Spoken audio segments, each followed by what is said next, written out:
বন্ধুরা, কেমন আছো তোমরা? সবাই নিশ্চয়ই ভালো আছো, আমিও ভালো আছি। কালকে প্রচণ্ড শরীর খারাপ করছিল, কারণ কালকে শ্বাসকষ্ট হচ্ছিল, মাথাটা প্রচণ্ড যন্ত্রণা করছিল, যন্ত্রণা। যাই হোক, আজকে আমাকে কালকেও একটা কমেন্ট করেছে রাত্রেবেলায়, আজকেও দেখলাম একটা কমেন্ট করেছে। হ্যাঁ, সেখানে না আমার ওই যে বারবার ওই যেটা ওরা বলে, নোংরা ভাষায় একটা কথা বলে, শোন না, আমাদের না গাজানান, হ্যাঁ, তাকে নিয়ে আমাকে বলিস তো। যাই হোক, বলতে পারিস, কেননা তোদের বাড়িতেও আছে ওইরকম, হয়তো কেউ কেউ না কেউ আছে, ওই জন্য এরকম করে বলছিস। তো বলছি, তোরা যত আমাকে হিট করবি না, আমাকে বাজে মন্তব্য করবি, তত তোদের মালকিনদের আমি দেবো। কেননা কুত্তা যখন ভকে না, কুত্তার মালকিনকে গিয়ে 2 থাপ্পড় মেরে আসতে হয়। এটা কিন্তু মাথায় রাখবি। সেই হচ্ছে অবলা ওই কুত্তাকে মারতে হয় না, কুত্তার মালকিনকে গিয়ে আচ্ছা করে কেলিয়ে আসতে হয়। বলছি, যে শুনেছিস তো নেংটি কি বলেছে? হ্যাঁ, ওই তো হচ্ছে বাচ্চার স্বাদের সময় গেল না, বাচ্চার হওয়ার সময় গেল না, তারপরে একদিন দেখতে যাচ্ছি কেমন আছি, ওই যে ক্যানভাসের বাচ্চা হয়েছে, তাই হচ্ছে গেছে দেখতে। ঠিক আছে, ওই যে কী যেন নামটা, ওই সিম্মা না কি একটা নাম ছিল। যাই হোক, ওর হচ্ছে বাচ্চা হয়েছে, দেখতে গেছে, ওখানে আবার অনেক কিছু বলছে। বলছি, তুই তো সংসার করতে পারিস নি রে ডাইনি, বুঝলি? তুই তো কোনোদিনও সংসার করতেও পারবি না রে নেংটি। তুই তো একটা নেংটি, সারাক্ষণ ন্যাংটো হয়ে নাচ করতে জানি, নাচ, শুধু ডিজে বাজিয়ে নাচ, নেচে নেচে নেচে নেচেই তো নিজেকে ফেমাস করেছিস। আর বাবার সঙ্গে সহবাস, বাবার সঙ্গে সহবাস, আর কার সঙ্গে হচ্ছে নিজের ভার্জিনিটি নষ্ট করে বেরিয়েছিস। আর সে কিনা তো সে তো বলবেই যে যার ঘরে শাশুড়ি নাই তার ঘরে আমাকে বিয়ে করতে হবে, তাই না? এটা তো বলবেই, স্বাভাবিক ব্যাপার। আসলে এদের আমি ভিডিও দেখিও না, ঘেন্না করে। মানে আদিক্ষেতার আর শেষ নেই। মানে যার ঘরে শাশুড়ি নেই তার ঘরে বিয়ে করবে, তোকে কেউ বিয়ে করবে না, আর বিয়ে করলেও তোকে নিয়ে কেউ ঘর করতে পারবে না, এটুকু কিন্তু মনে রাখিস। তাই এই ধরনের কথাগুলো বলে না, নিজেকে নিজের লজ্জা দিস না, বুঝতে পারলি? কেননা যেই ঘরে তার শাশুড়ি শ্বশুরমশাই থাকাকালীন এত সুন্দর সংসার, তার কাছে কেউ নেই, একটা ছেলে, তার কাছে তুই সংসার করতে পারলি না, তারপরে বলছিস শাশুড়ি থাকাকালীন আমি বিয়েই করবো না। কেন? শ্বশুরের সঙ্গে কি সহবাস করার চিন্তা ভাবনা আছে? নির্লজ্জ! যেমনি বাপকে বদনাম করিস, তেমনি হচ্ছে শ্বশুরকে বদনাম করে তাড়ানোর ইচ্ছা আছে। তাই জন্য বলছিস যে শাশুড়ি থাকাকালীন বিয়ে করবি না? হ্যাঁ, যেই বাড়িতে শাশুড়ি আছে সেই বাড়িতে বিয়ে করবি না, শ্বশুরের সঙ্গে থাকার খুব চিন্তা ভাবনা না? জানোয়ার কোথাকার! কতটা নির্লজ্জ হলে এই ধরনের মানে কথা বলতে পারে, যাতে ও শ্বশুরমশাইকে বদনাম দিয়ে আমার টাচ করেছিল, আমার বাপ ওরকম করে বলে ও, যে ওর নাকি টিপাল টাচ করে দেয়, টুচ করে দেয়, টিচ করে দেয়। হ্যাঁ, তো সেই রকম ওর শ্বশুরমশাইকেও যাতে বদনাম করতে পারে, ছেলের নামে বদনাম করতে পারে, পাড়া বাসীর কাছে হচ্ছে যাতে বদনাম করতে পারে, সেই জন্য কি চিন্তা ভাবনা করবে কি, তাই তো? তো সেটাই করবে, তো তার জন্য এরকম ঘর খুঁজবে। আসলে কি বলতো, একটা জিনিস আমি জানি, যতদিন এই নেংটির সঙ্গে মিশবে, এই হচ্ছে বেশ্যাটার সঙ্গে, লিলিপুট বেশ্যা, তো লিলিপুট বেশ্যাটার সঙ্গে যতদিন মিশবে ততদিন এই নোংরাটা রীতিমতো নোংরামি করে যাবে, বুঝেছো? এটা হচ্ছে নোংরা। তো নোংরার সঙ্গে মিশলে না নোংরাই হয়, বলো না? বলো, তোমরা বলো যে ডাস্টবিনের সঙ্গে মিশলে তো ডাস্টবিনই হবে। তো ডাস্টবিনের কথা মনে হলো। আসলে কার্মা ইজ ব্যাক। তো ভগবান দেখিয়ে দেয়, ভগবান চক্কর চালায়, সমস্ত কিছু দেখে যে কে কি কাজ করছে, কাকে কিভাবে বদনাম করছে, তাই ভগবান দেখিয়ে দিচ্ছে কি, তাই তো? এটাই হচ্ছে কর্মা। তো তাই ওই যে কথাটা বলছিস না, বুঝলি? এই নেংটি, তুই যেই কথাগুলো বলছিস যে যেই বাড়িতে শাশুড়ি মা আছে সেই বাড়িতে তুই বিয়ে করবি না, শোন, তোর আদৌ কি বিয়ে হবে? কেননা এতগুলো ছেলের সঙ্গে মানে ওই বান্টু নাড়ানাড়ি করেছিস, তাহলে এতগুলো ছেলের সঙ্গে থেকে বেরিয়েছিস, তারপরেও বিয়ের চিন্তা ভাবনা করছিস। ও মাই গড, এই ব্যাপারটা হয়ে গেল না? ও মাই গড, যে এই বাড়িতে শাশুড়ি মানে সেই বাড়িতে বিয়ে করবে, কিন্তু শ্বশুর মশাইকে তো 2 দিন পর তোদের লাত মেরে তাড়িয়ে দেবে। কেন না ওই যে সোশ্যাল মিডিয়ায় বসে বলবে, জানো জানো তোমরা কি সবাই জানো, ওর শ্বশুরে টাচ করেছিল, ওর বাবা টাচ করেছিল, এরকম করে বলবে, তাই না? এগুলোই তো বলার ওর হচ্ছে টেন্ডেন্সি। শোনো, একটা কথা বলি, যে ভালো একটা সংসার করতে পারেনি সে কোনোদিনও সংসার করতে পারবে না।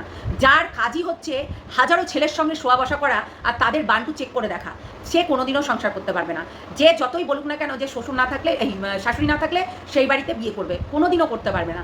যার দ্বারা কোনো সংসার করার কোনো মানে ভঙ্গিমাই নেই। মানে একটা মেয়ের তো দেখা যায় যে এরকম হচ্ছে সংসার করবে, কিন্তু এর ভেতরে কোন লক্ষণটা দেখতে পাচ্ছ তোমরা? বাইজি নাচা, বাইজিদের মতো নেচে নেচে বেড়ায়, দুধের খাপ দেখিয়ে, সেটাই করে বেড়ায়, সেটাই তার কর্ম, সেটাই তার নেচার, সেটাই তার নেশা, বুঝতে পেরেছো? এবং সে এত পরিমাণে নেশাগ্রস্ত, তারপরে তো বিয়েই হবে না, অসম্ভব। যেই ছেলে ওকে বিয়ে করবে 2 দিন পর তাকে ডিভোর্স দিতে বাধ্য হবে, বুঝতে পারলে? এই নেংটিকে ডিভোর্স দিতে বাধ্য হবে, তাই কোনো ছেলেই বিয়ে করবে না।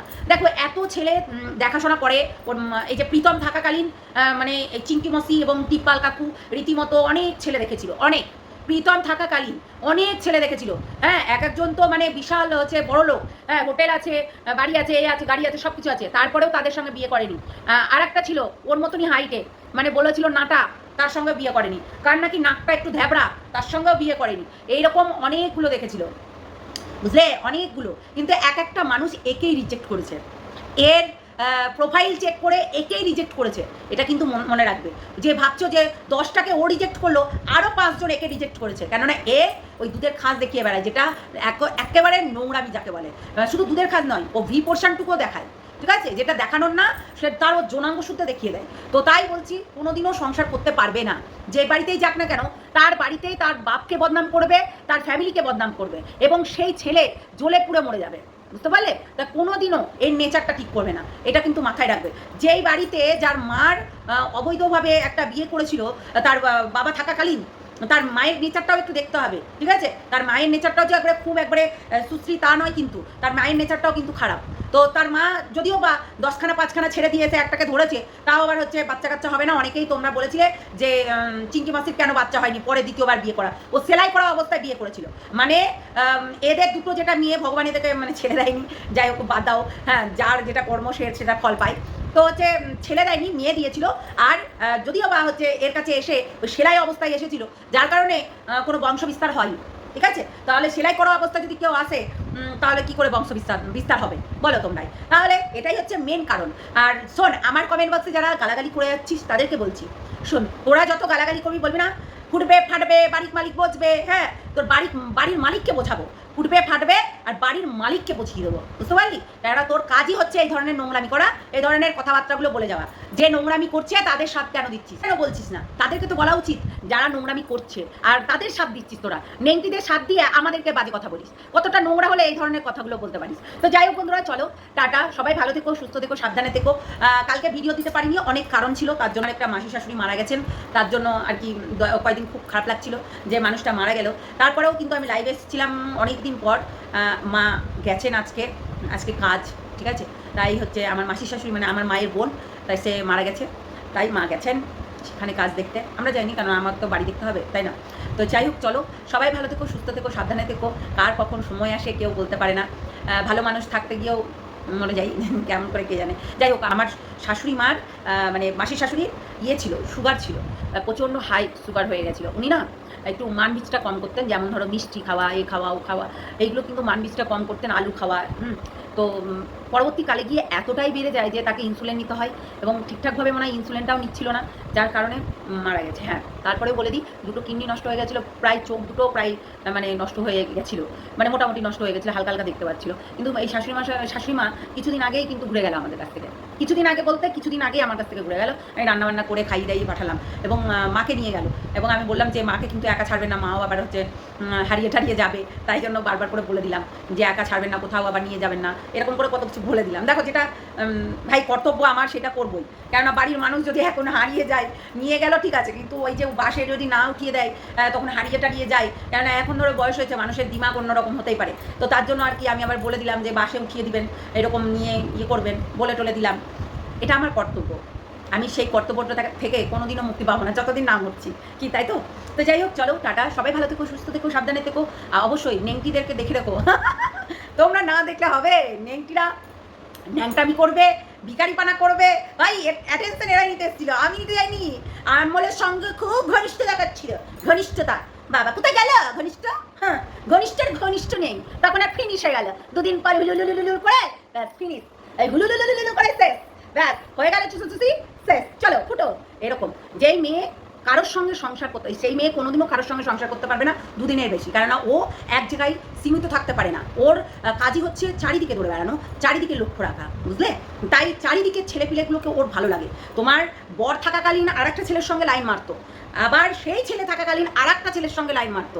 চিন্তা করো, এর সঙ্গে রীতিমতো ওই বিস্কুটের সঙ্গে, হ্যাঁ, পদু বিস্কুটের সঙ্গে রীতিমতো একটা ঘনিষ্ঠ সম্পর্কতে আছে। তারপরেও আর একটা বিয়ে বাড়িতে গিয়ে আর একটা ছেলের দিকে ফোকাস, সেই ছেলেটা তার দিকে তাকাচ্ছিল না পর্যন্ত, সে নাকি সেলিব্রিটি, ভাবা যায়? তার দিকে তাকাচ্ছিল না পর্যন্ত, তার মানে বুঝতেই পারছো তার কোনো ভ্যালুই নেই। তো সেটাই হচ্ছে কথা। চলো টাটা, নেক্সট ভিডিওতে আসছি, কালকে আবার দেবো, আজকে আর দেবো না।